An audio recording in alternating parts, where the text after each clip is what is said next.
Hola a todos, muy buenos días. Muchas gracias por acompañarnos en este webinar de AGM Abogados. Antes de iniciar, vamos a hacer una pequeña presentación para aquellos que no nos conocen. Nosotros somos AGM Abogados, somos un despacho especializado en Derecho de los Negocios que tiene más de 120 profesionales repartidos en las oficinas de Barcelona, Madrid y París. Tenemos también oficinas de representación en México y en Shanghai. Y contamos con distintos desks. Tenemos el Asian Desk, el French Desk y Latin American Desk. Dentro del Latin American Desk, la intención es, y es el motivo por el cual estamos haciendo este webinar, es que aquellos empresarios que quieran hacer, aquellos empresarios españoles que quieran hacer negocios en Latinoamérica tengan una vía, y también, y sobre todo, aquellos empresarios latinoamericanos que quieran emprender en España, tomando España como una puerta hacia Europa para poder empezar a internacionalizar sus empresas, lo puedan hacer siempre de la mano de profesionales como AGM Abogados, en donde los podemos asesorar desde la perspectiva mercantil, laboral, civil, fiscal, y que puedan ir acompañados con un paraguas que cubra todas estas necesidades que las empresas, cuando apenas se van a constituir en un país en donde no conocen cómo funcionan las leyes, la normativa, las regulaciones, pues lo puedan hacer. Y por eso hemos hecho este webinar, porque comenzamos por el primero de los pasos. ¿Cómo aterrizamos? ¿Cómo hacemos la constitución de una nueva empresa en España? ¿Y cómo también podemos acceder a la residencia si el objetivo de aquel empresario que está buscando emprender, pues no solo busca implantar una empresa, sino también busca permitir que a través de la misma o a través de esta nueva aventura empresarial, pues se pueda lograr una residencia en España? Para ello, estamos mi compañero Félix Navas, que hablará de la parte de Constitución de Empresas, y Marc Fernández, que hablará de la parte de inmigración. Félix, te dejo la parte de Constitución. Vale, bueno, pues buenas tardes. En primer lugar, agradeceros vuestra asistencia al webinar. Yo, como dice Julio, os voy a explicar el proceso de constitución de una sociedad desde la perspectiva mercantil. Entonces, en primer lugar, me voy a referir al poder para constituir una sociedad. Existen dos posibilidades: que el cliente otorgue el poder en España en una notaría, en cuyo caso nosotros, como abogados, traduciríamos la minuta notarial al idioma del cliente, con tal de que éste pueda conocer las facultades que nos va a delegar. Entonces, bien sea socio, persona física o jurídica, nos otorga poderes a nosotros para constituir la sociedad. El miembro del órgano de administración también nos podría dar facultades para que aceptemos el cargo en su nombre. Entonces, visto el poder en España, abordamos ahora el otorgamiento de poder desde el extranjero. En este caso, nosotros, abogados, preparamos el documento en virtud del cual se otorgan facultades. Solemos hacerlo a doble columna, castellano y el idioma que corresponda. Entonces, a partir de ahí, enviamos el documento a la notaría donde se va a otorgar el poder, para que se legalice, es decir, se otorgue en notaría el poder y se realicen los trámites para apostillar el documento con la apostilla de la AIA. Visto esto, en España, toda persona física o jurídica que quiere realizar cualquier transacción deberá tener un NIE en caso de persona física o un NIF en caso de persona jurídica. Pues cualquier persona que viene a comprar un inmueble a España deberá contar con NIE. Lo mismo si una sociedad va a adquirir un inmueble, pues debe contar con un NIF para poder operar. Entonces, centrándonos ya en lo que se refiere a la constitución de la sociedad. Toda persona física y jurídica deben contar con un NIE y NIF respectivamente para ser tanto socios como administradores de una sociedad, ¿vale? Entonces, centrándonos en primer lugar en lo que se refiere a la persona física. Este NIE, cuyas siglas responden a número de identificación de extranjero, no otorga un derecho de residencia ni comporta ningún devengo de impuesto, ¿vale? Entonces, ¿cómo se adquiere este NIE? existen dos posibilidades. Bien, solicitarlo y obtenerlo en el consulado español en el país de origen, o una segunda alternativa sería solicitarlo en España. Entonces, a tal efecto, nosotros redactamos el poder oportuno para que se nos otorguen facultades y una vez contamos con el poder, pues ya podemos acudir a policía, comisaría, para solicitar la obtención del NIE. Entonces, del mismo modo, toda persona jurídica debe contar con un número de identificación fiscal para poder operar, como os decía. Para obtener este NIF se deben presentar dos documentos ante las autoridades fiscales. El primer documento es el certificado de la compañía expedido por el registro mercantil de origen de la sociedad, también llamado Certificate of Good Standing. Entonces, este documento debe contener los siguientes elementos. En primer lugar, naturalmente, la denominación de la sociedad, la fecha en que se constituyó, el órgano de administración y la dirección de la sociedad. Un segundo documento serán los estatutos sociales de la sociedad. ¿Para qué se solicitan estos estatutos? Pues normalmente en aquellas compañías donde el órgano de administración es colegiado, en los estatutos se va a poder apreciar la forma en que tienen que actuar estos. O sea, si tienen que actuar de manera conjunta, pues al final lo que quieren comprobar las autoridades fiscales es que el que está otorgando el poder está actuando de conformidad con lo previsto en los estatutos. Si se trata de un administrador único, pues obviamente no se precisarían estos estatutos. Entonces, ambos documentos deberán ser legalizados y debidamente apostillados con la apostilla de la AE. Siguiendo a continuación, podemos diferenciar principalmente dos tipos de sociedades mercantiles. En primer lugar, la sociedad anónima y en segundo lugar, la sociedad limitada. ¿De qué va a depender que el cliente escoja una u otra opción? En primer lugar, del tipo de negocio que se pretenda acometer. En segundo lugar, de los requisitos legales. Pues a modo de ejemplo, para poder acceder al mercado de valores, solo las sociedades anónimas pueden. Entonces, la sociedad limitada no. Pues este sería un claro ejemplo de que el cliente decide constituir anónima porque pretende entrar en el mercado de valores, como os digo. Y en tercer lugar, dependiendo de la capacidad para incrementar el capital. Esto ya lo veremos después, pero el capital social de una sociedad limitada son 3.000 euros. En cambio, el de la sociedad anónima son 60.000 euros. ¿No? Pues ahí ya vemos la diferencia de entrada de capital social. Entonces, a modo de ejemplo y de estadística, en el año 2020, el 90% de las sociedades constituidas fueron limitadas. Esto se ha reproducido igualmente en el año 2021 y es la tendencia habitual. En cuanto al capital social de las sociedades, la sociedad limitada debe contar con un capital social mínimo de 3.000 euros, mientras que la sociedad anónima, su capital social mínimo es de 60.000 euros.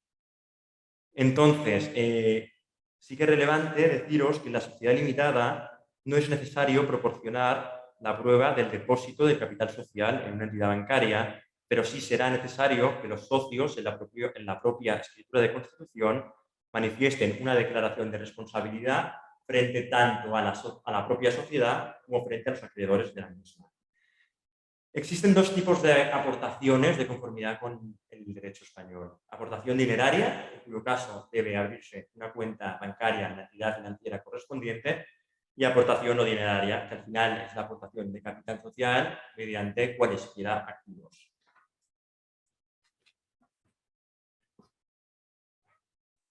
Por lo que se refiere al domicilio de las sociedades, obviamente toda sociedad constituida en España tendrá el domicilio social en el país.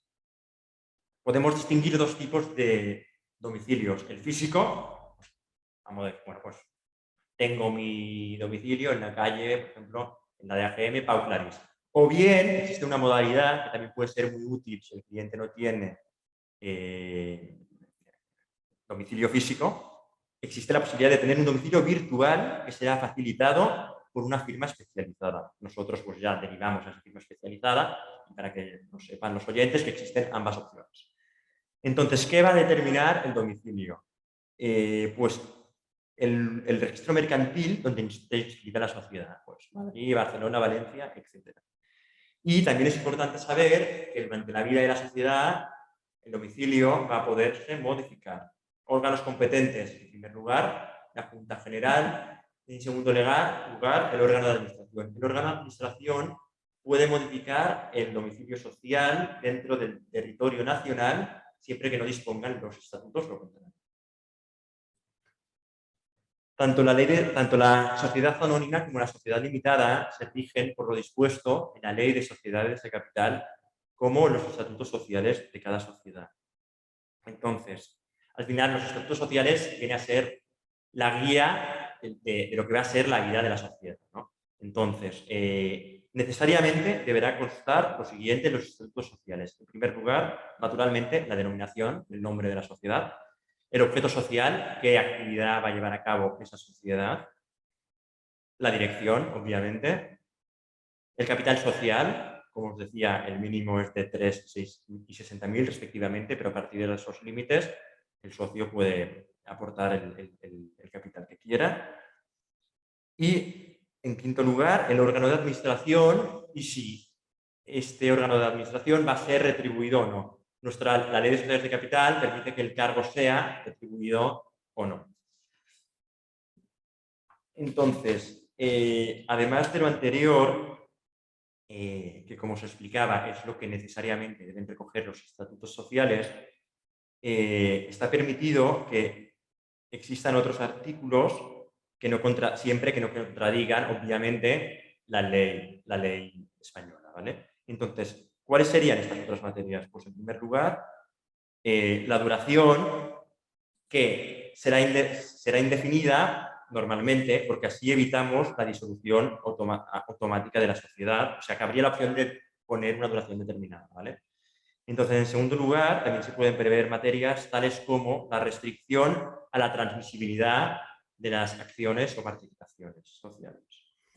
En tercer lugar, podríamos prever aquellas causas de separación de los socios, pues determinar un elenco de supuestos en virtud de los cuales, si estos se producen, los socios serán inmediatamente excluidos de la sociedad. Siempre, repito, tiene que estar de conformidad con lo previsto en la ley en vigor.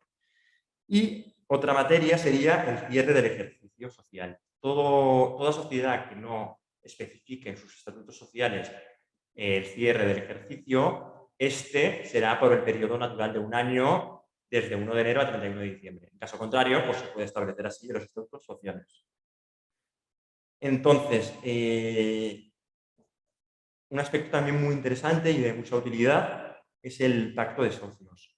Al final, en el pacto de socios, lo que se regulan son las relaciones entre los socios y entre estos y la propia sociedad, ¿vale? Estos son acuerdos privados, como os digo, y cuyas materias, en su gran mayoría, no son susceptibles de inscripción en el registro mercantil. Entonces, a modo de ejemplo, os cito algunos acuerdos que podrían determinarse en este pacto de socios, ¿vale? En primer lugar, pues, las reglas para evitar situaciones de bloqueo.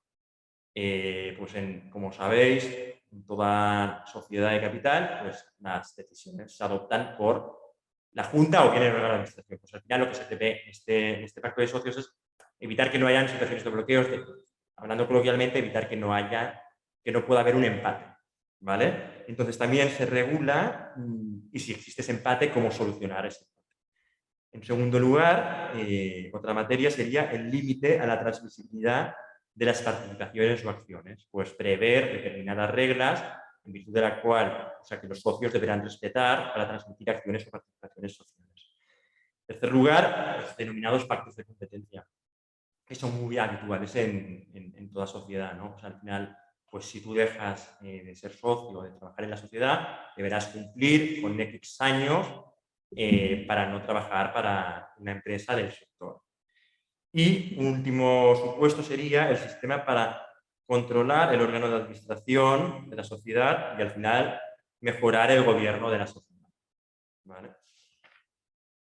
Entonces, todo socio, ya sea persona física o jurídica extranjera, deberá cumplimentar un formulario denominado D1A. Al final, es un formulario que se cumplimenta a efectos puramente estadísticos y que, bueno, es lo que os digo, ¿no? Es decir, oye, yo socio invierto en esta sociedad con tanto dinero y devengo socio en X porcentaje. Si soy socio único en 100%, y si no, en el que corresponda, ¿vale? Esto también en AGM cumplimentamos el documento en cuestión con un programa que se llama Forix y lo presentamos e incorporamos con la escritura de constitución.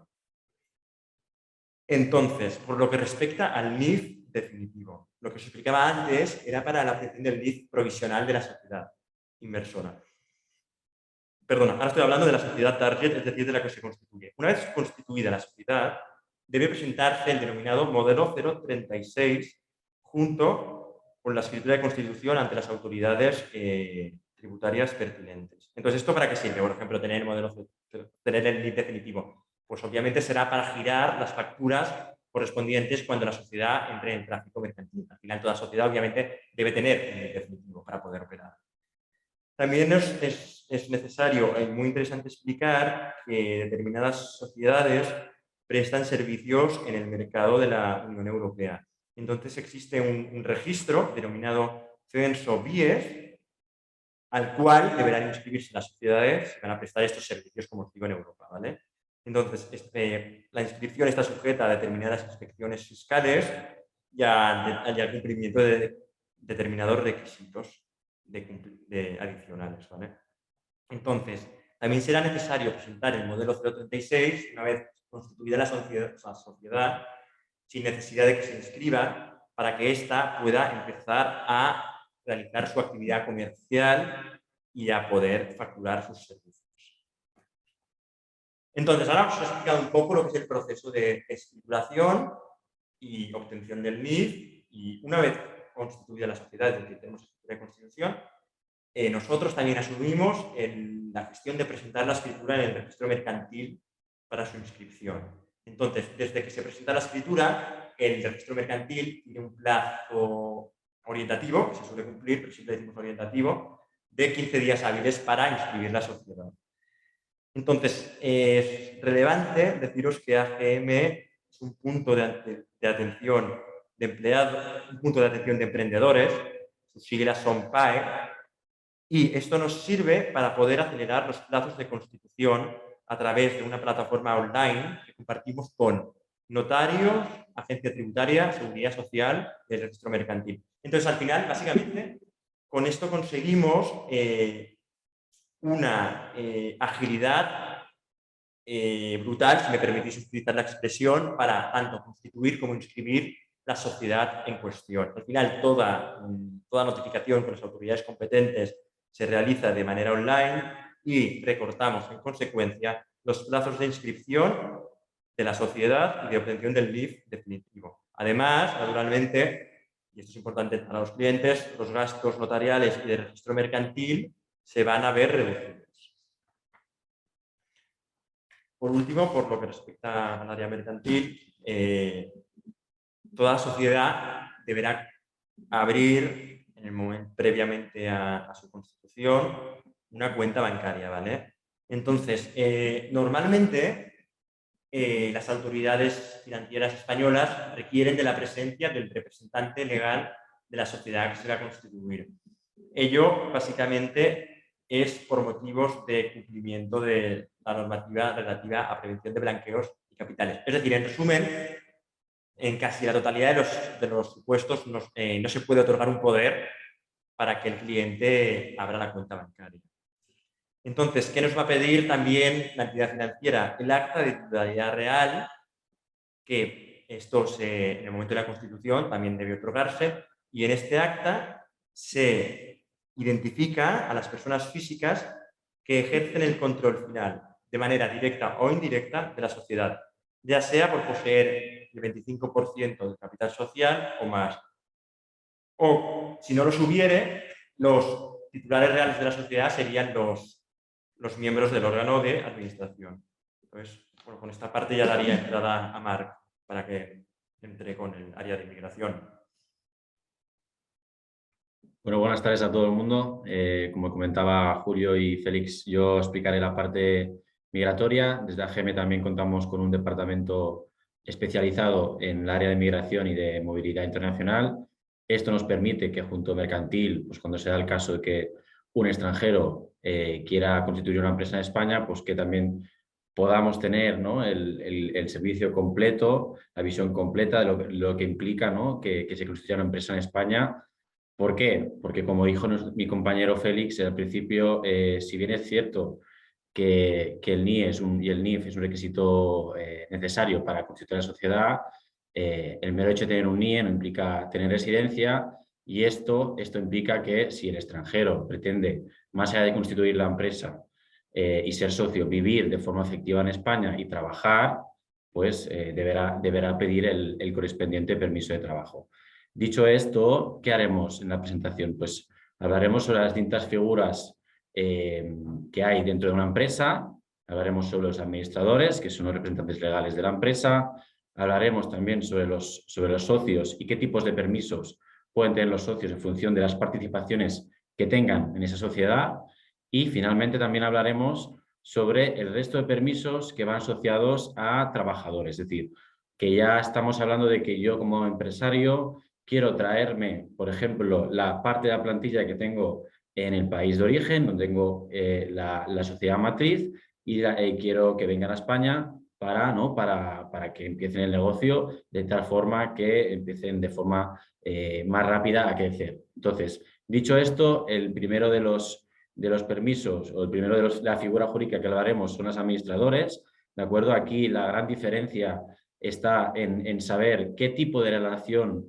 tiene el administrador con la sociedad, esto es, si la relación se enmarca en una relación laboral, es decir, como si fuera empleado, o una relación mercantil, es decir, que por la propia figura del administrador y las funciones que ejerce o el capital de que dispone, pues no puede estar enmarcado en una relación laboral, es decir, no puede tener la condición de empleado. Entonces, en este sentido, la ley, ¿qué dice? La ley establece que si el administrador dispone del control efectivo de la sociedad, y esto ¿qué es? Es cuando posee más del 25% del capital social y además ejerce funciones administrativas y directivas, necesariamente tenemos que buscar una vía que es fuera de la relación laboral, que es el cuenta propia o el emprendedor. Son distintos permisos de residencia, ¿de acuerdo?, en el cual podrán encajar los administradores que efectivamente tengan el control de la sociedad.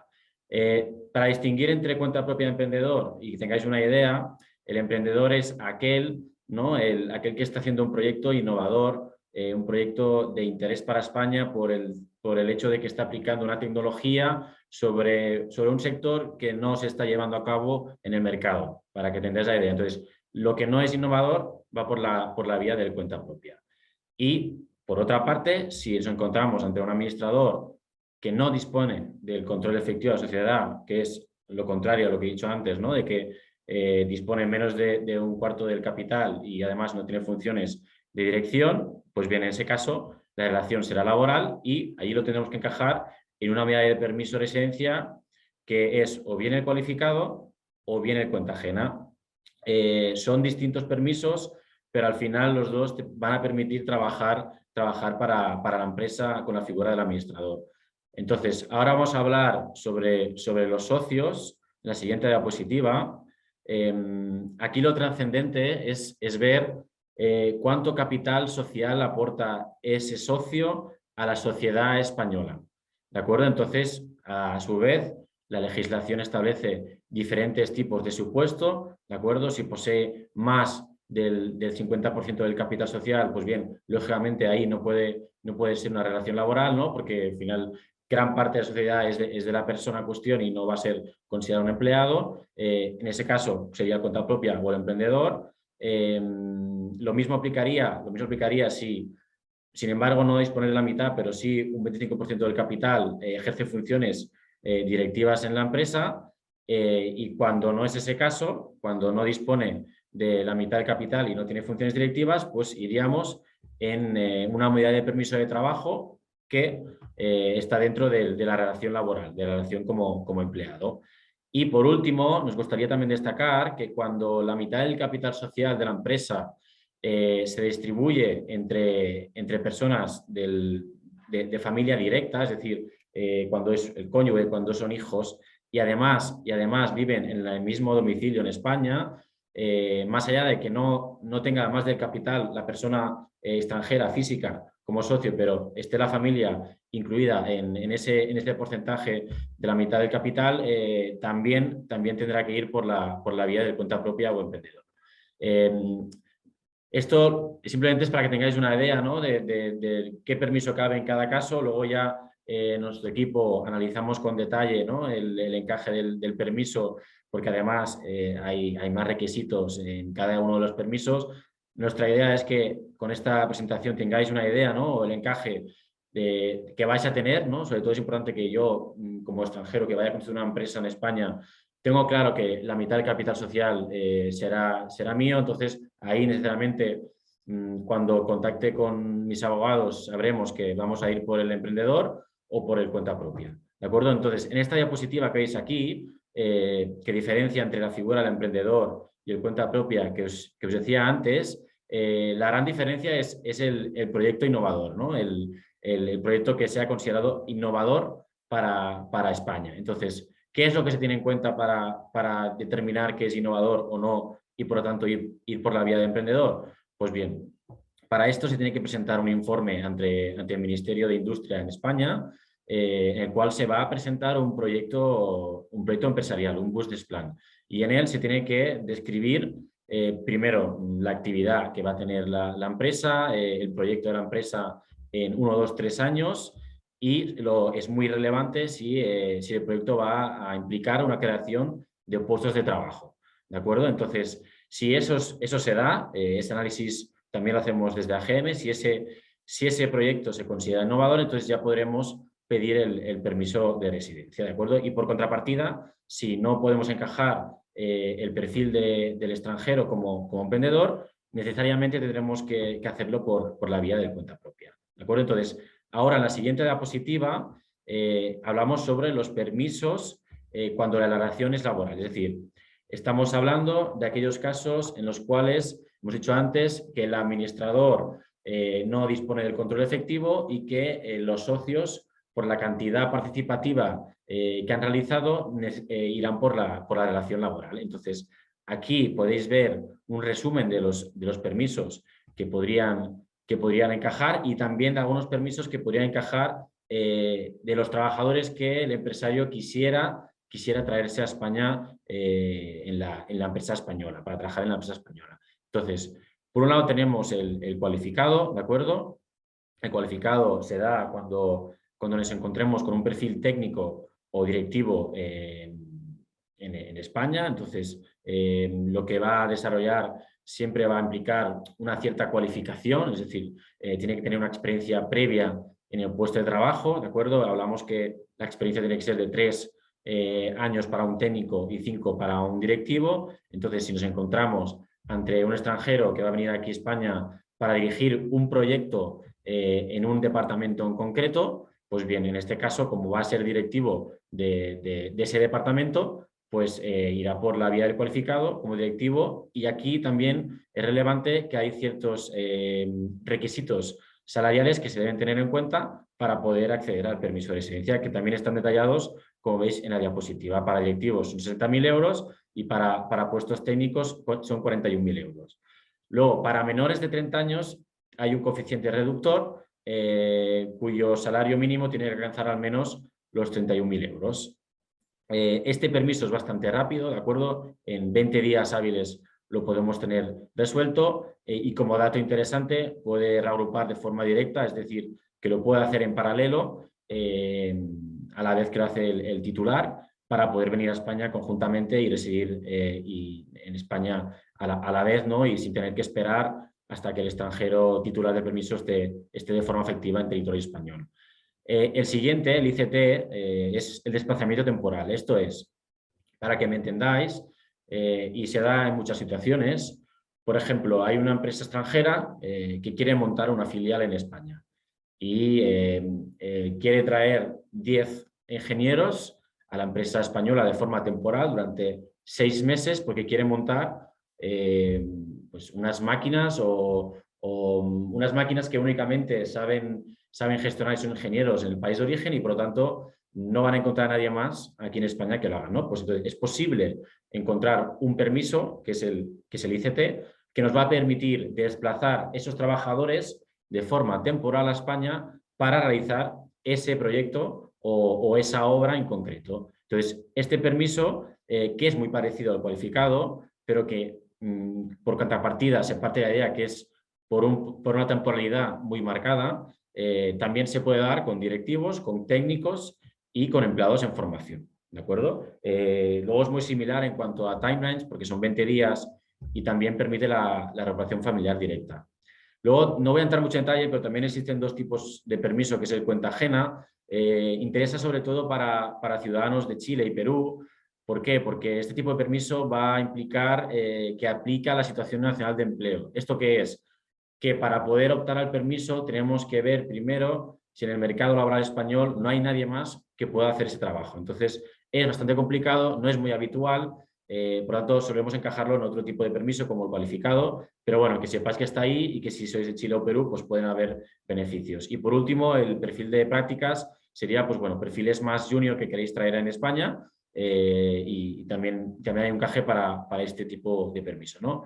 Y finalmente, en la siguiente diapositiva, hacemos referencia sobre otra opción de residencia que es el Golden Visa. Quizá muchos la hayáis escuchado, la habéis oído en anterioridad, sobre todo para aquellos extranjeros que están invirtiendo en España en inmuebles, pero también existe la posibilidad de pedir el Golden Visa para cuando el extranjero invierte 1 millón de euros en acciones o participaciones de una empresa española o cuando esa inversión de gran capital se está haciendo sobre un proyecto empresarial que se está llevando a cabo en España y gracias a esa inversión no solo el proyecto va a potenciarse mucho más, sino que también va a tener un impacto económico y también de creación de puestos de trabajo bastante trascendente. Entonces, se puede dar también el Golden Visa con estos dos tipos de situaciones y como dato, si la inversión de 1 millón de euros en acciones y participaciones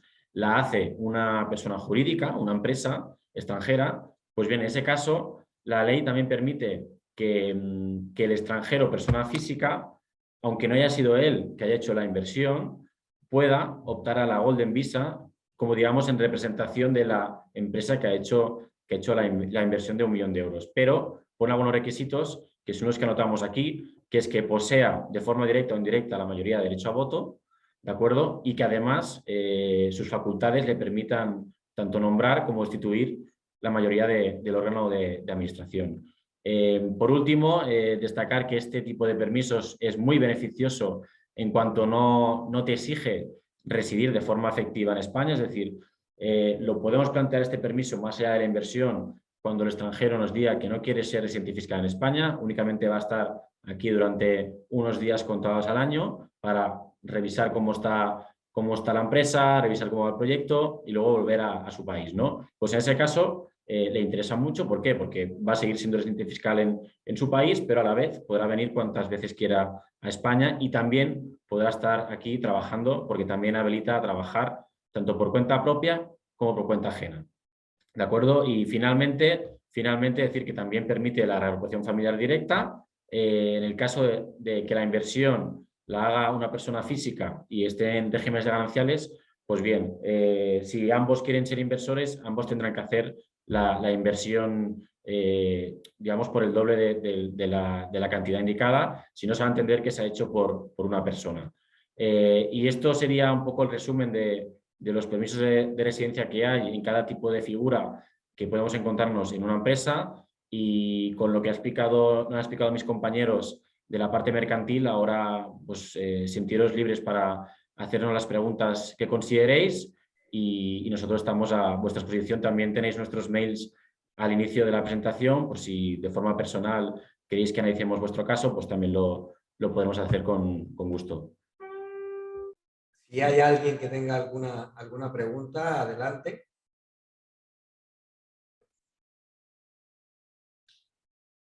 Y si no, sobre todo recordar puntos clave respecto a la parte mercantil.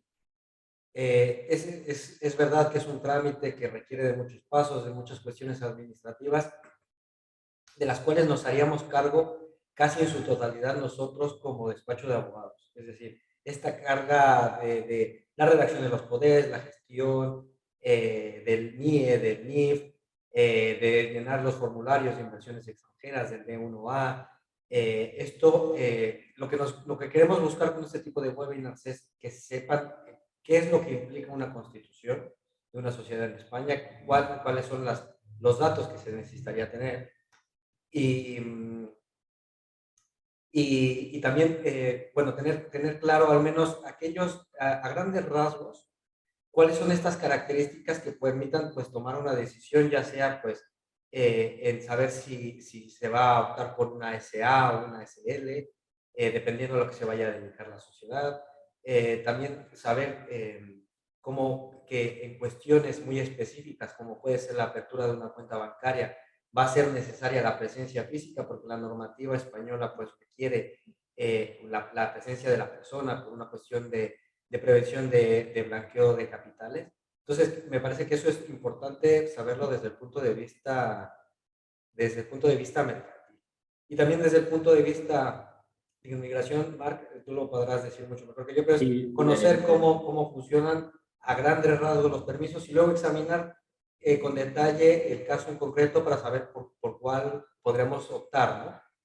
exactamente, lo que indicábamos antes, ¿no? De que al final contar con un asesoramiento completo lo que nos permite es que cada uno pueda analizar la parte que corresponda, ¿no? Y aquí nuestra idea es que podáis tener claro que es posible, ¿no? Que es posible residir y trabajar en España y optar a un permiso. Simplemente hay que tener claro cuál va a ser vuestra figura o vuestro puesto en esa entidad que creáis en España y sabiendo esto, pues nosotros ya encajaremos, ¿no? Qué tipo de permiso os interesa más también, porque como decía, si existe una inversión, pues quizá interesa mucho más la Golden Visa, pero bueno, para eso estamos, para analizar el caso y asesoraros con lo que sea más beneficioso para vosotros y con esto lo que queríamos también es un poco que tengáis esa idea de las opciones que hay en España, ¿no? Efectivamente, y poniendo a su disposición, pues el equipo de AGM Abogados, que siempre estamos, nosotros lo decimos, somos como un hospital de especialidades, ¿no?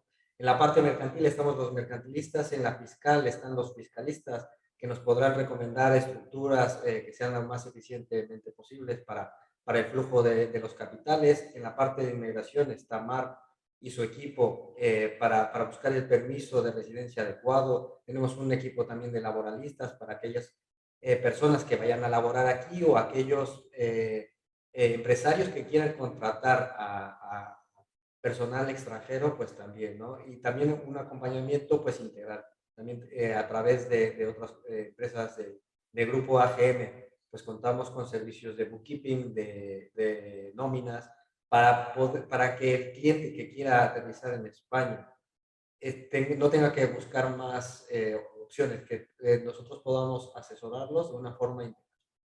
Entonces, desde AGM Abogados, si tienen alguna pregunta adicional o si después surge alguna duda, estaríamos encantados en tener una videollamada, una reunión presencial.